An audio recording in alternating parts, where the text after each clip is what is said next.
was 17 when I first joined the British Army, which was in 10th of March 1999 in Bolton.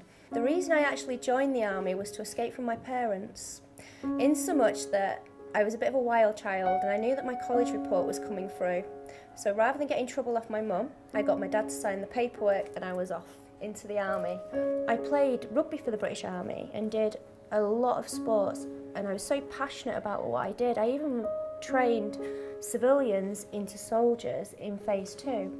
But on the 16th of February 2014, I lost my job. I lost my job because of compartment syndrome, which is a problem with my legs. And I wasn't aware of holistic practices, let alone understanding what foods I should be eating, what vitamins I should be taking. And it was at that point, when I handed over my ID card, I felt like I had no identity.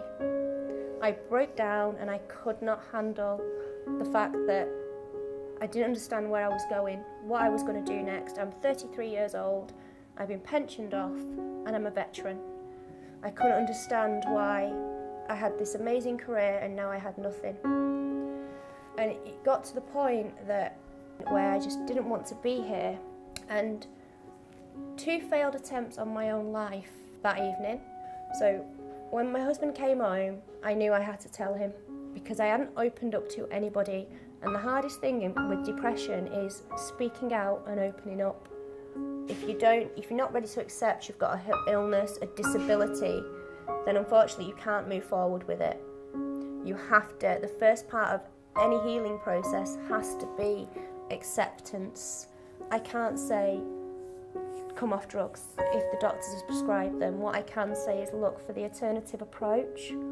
That's why I'm so passionate about holistic dreams, because if I didn't have the help that I'd got from Reiki, reflexology and everything else, I wouldn't be sat here today without my crutches.